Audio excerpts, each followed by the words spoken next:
नमस्कार। राजस्थान का मॉडर्न इतिहास ना सिर्फ राजाओं और लड़ाइयों की कहानी नहीं है।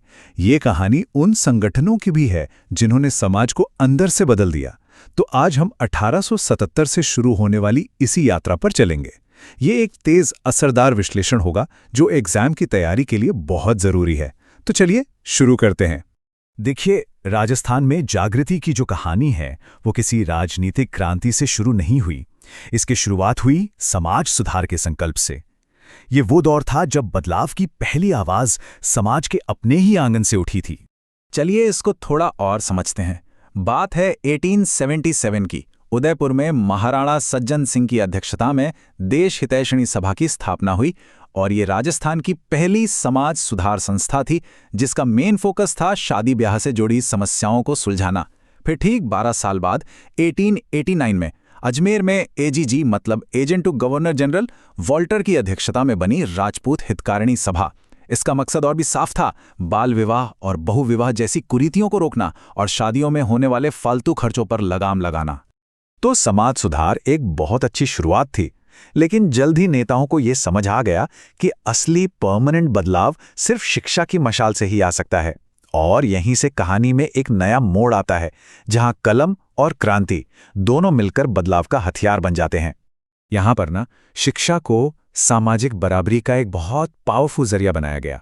1907 में चूरू में कन्हैयालाल ढूंढ और स्वामी गोपाल दास ने सर्वहितकारिणी सभा की स्थापना की और 2 बहुत जरूरी पाठशालाएं खोलीं, दलितों के लिए कबीर पाठशाला और लड़कियों के लिए पुत्री पाठशाला। सोचिए, उस जमाने में ये कितना बड़ा कदम था।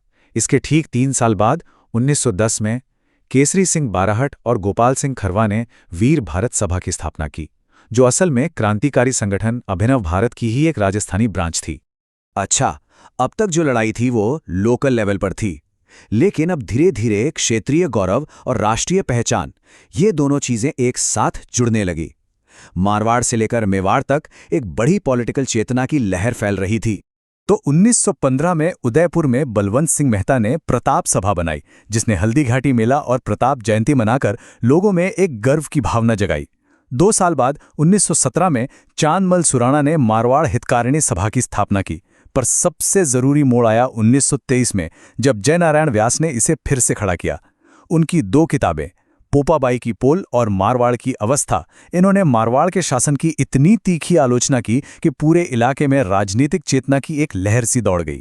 ये एक बहुत ही बड़ा कदम था। 1918 में दिल्ली के चांदनी चौक में मारवाड़ी पुस्तकालय के अंदर राजपूताना मध्य भारत सभा की स्थापना हुई। ये कांग्रेस की एक मेन सहयोगी संस्था थी, जिसके संस्थापकों में जमनालाल बजाज, पथिक और केसरी सिंह बारहट जैसे बड़े बड़े नाम शामिल थे। इसने 1918 से 1920 के बीच दिल्ली, अमृतसर, अजमेर और नागपुर में 4 बड़े अधिवेशन किए, जिससे राजस्थान का संघर्ष सीधे नेशनल स्टेज पर पहुंच गया।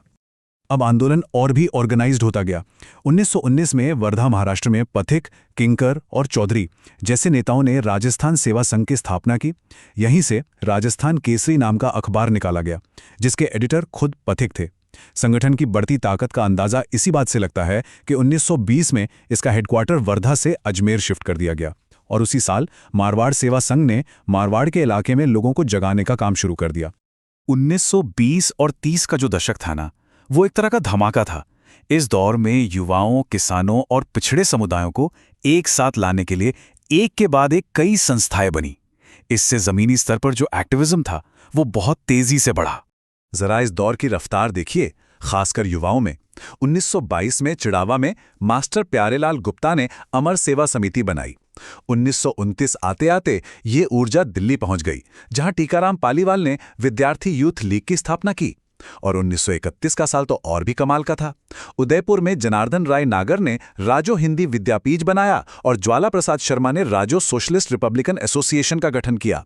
ये राजस्थान के युवाओं में एक नई पॉलिटिकल एनर्जी भरने जैसा था। अब ध्यान गया समाज के सबसे पिछड़े वर्गों की तरफ। 1934 में हरविलास शारदा ने राजो हरिजन संघ की स्थापना की। उसी साल माणिक्यलाल वर्मा ने डूंगरपुर में खांडलाई आश्रम बनाया, जिसका खास मकसद था आदिवासी इलाकों में शिक्षा की रोशनी फैलाना। 1935 का साल 2 बड़े कारणों से याद रखा जाता है। पहला, उदयपुर में दयाशंकर श्रोत्रिय ने महिला मंडल की स्थापना की, जिसने महिलाओं को संगठित किया। और दूसरा, वागड़ सेवा मंदिर की स्थापना भोगीलाल पंड्या और गौरीशंकर उपाध्याय ने की। भोगीलाल पंड्या को वागड़ के गांधी के नाम से भी जाना जाता है। ये फैक्ट बहुत जरूरी है, याद रखिएगा। वागड़ इलाके में चेतना की लहर रुकी नहीं, वो जारी रही। 1938 में भोगीलाल पंड्या ने वागड़ सेवा संघ की स्थापना की, जो इस इलाके में सामाजिक जागृति का एक मेन सेंटर बन गया।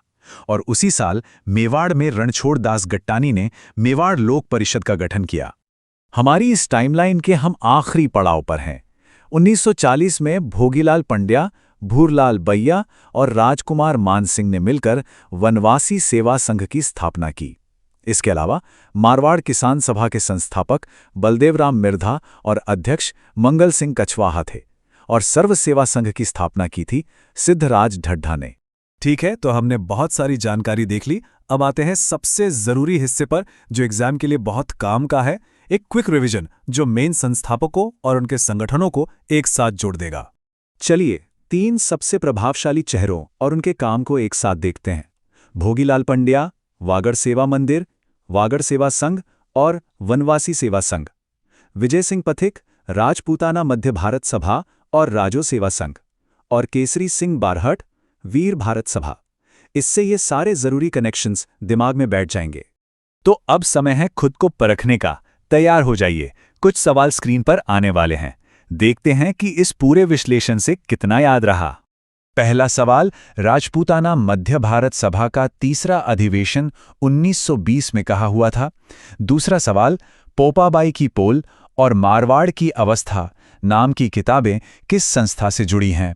और तीसरा सवाल, कन्हैयालाल ढूंढ और स्वामी गोपाल दास की सर्वहितकारिणी सभा ने कौन सी 2 पाठशालाएं खोली थीं।